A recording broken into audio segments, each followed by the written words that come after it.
Purpose helps you. It equips you to identify waste. It equips you to hold yourself accountable. It equips you to judge yourself. It defines what success is. It helps you to manage resources. It keeps you on track. Every greatness is built by minds that search for answers beyond the ordinary. You can build one. Welcome to the Made Man Podcast.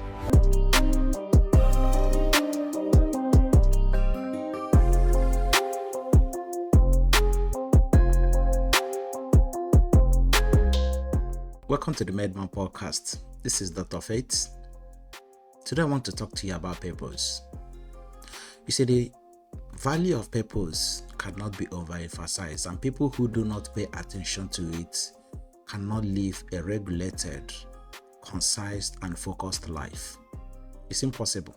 Because if you do not understand the value of purpose, the reason why you are involved in anything, it's very difficult to define what success is. Purpose is the definition of success at the end of your life or at the end of a project. Purpose empowers you to identify waste. It empowers you to identify creeps. It empowers you to identify distractions. And it gives you that energy to also hold yourself accountable. It is the understanding of what you are looking for in everything that you do, how you live your life on a daily basis, how you coordinate your project and the things that you do. And I can tell you how powerful purpose is with this illustration. Go to a gym. You could see three persons in a gym using the same equipment, the same environment. Their definition of purpose is different. One could be there because he's an athlete who is going to run. The other could be there because maybe he's an MMA fighter. And another person could be there to lose weight. Another person could also be there just to be fit. Some could be using the gym to also recover their motion, maybe after accidents. They're all using the same gym, but their purpose differ. And that is how life is. We must understand what we do and why we do what we do at every point in time. And that's the reason every day that you live your life, everything that you do is supposed to be part of your long-term purpose. Every activity that you find yourself involved in, especially the things that you spend the longest time or hours of your day on, are supposed to have a significant contribution to your life's purpose. You must not have to entirely understand what your life is meant to be for everything, but you're supposed to understand the reason why you are involved in every activity that you're involved in and what the long-term effect is. For instance, you could say that you want to be a footballer. You have that urge. You may have some good understanding depending on your perception and how much time that you also spend to spiritually inquire and understand your main purpose on earth. Some may never do, and it's okay if you do not have all understanding of it, but there is a urge. There is a nudge in your heart always on what you want to spend your life for. There is something that gives you joy. Some may want to be lawyer and advocate for the poor. Some may just be intrigued, in the adventure of running orphanages. Some are good politicians, some are businessmen, some are inventors.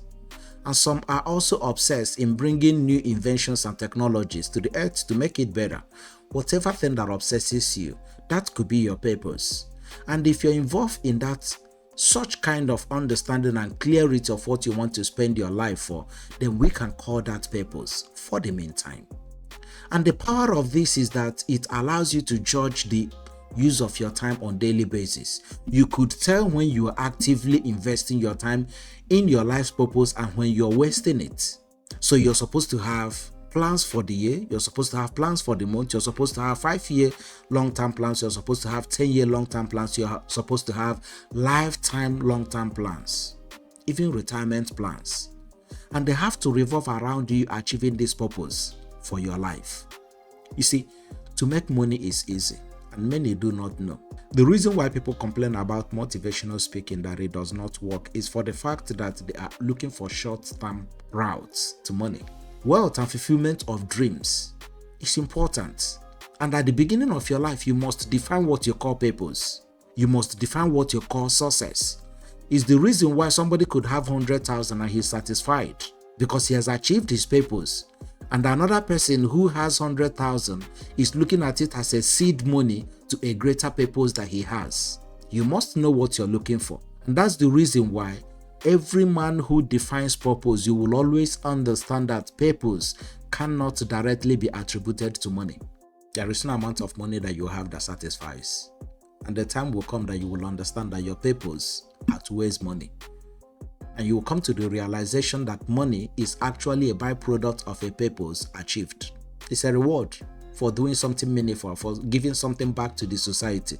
Even when you work for somebody as an employee, you will also find out that the money that you're paid is the value perceived that you contribute to the organization. So the money per se is a byproduct of the contributions that you have made to the company.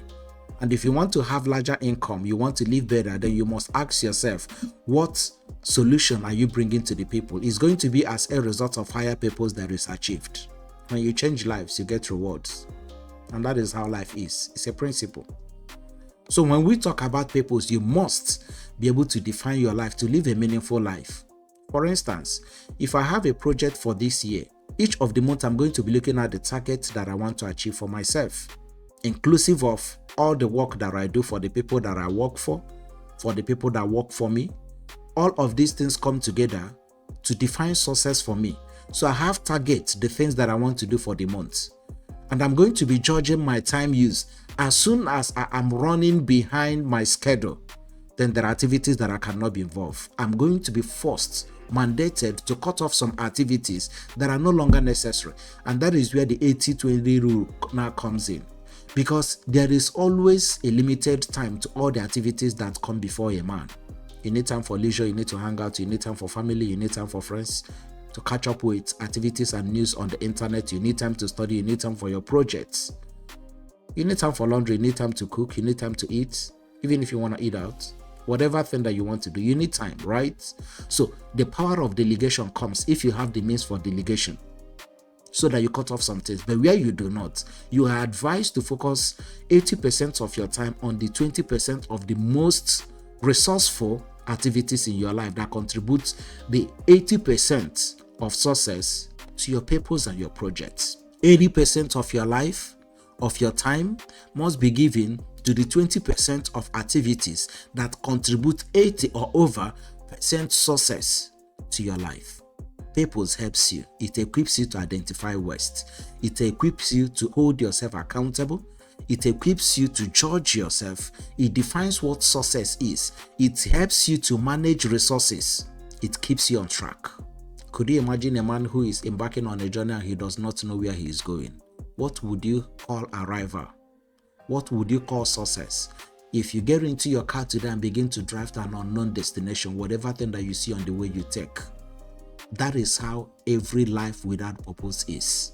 When you see people jump from career to the other, today you do this, tomorrow you do that, you hear the other news today, you jump into that, and after 5 years you have quit it. You are simply like a man on a journey that does not know his final destination.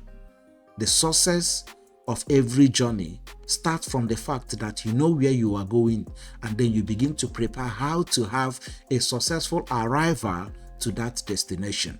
And that's how life is. Life is as simple as that. Where am I going? How do I get there? And that's where you begin to ask those questions. How? When? With whom? Which route? And you begin to define these things, and your life begins to take meaning. You begin to take hold of your daily time, of your daily hours, of your daily living. How you converse with people, the things that you get involved with. You begin to judge every activity that you find your way. How does it help to keep you on track or derail you? Purpose will help you to have these definitions. So the question comes back to you today. Are you living on purpose? If you cannot define your life in a 5-10 line statement of your entire purpose, then you don't know it. You don't.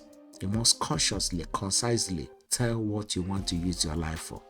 Until next time, I'm Dr. Faith. Please do like, share, and subscribe so that we could have a larger audience to reach. Thank you very much.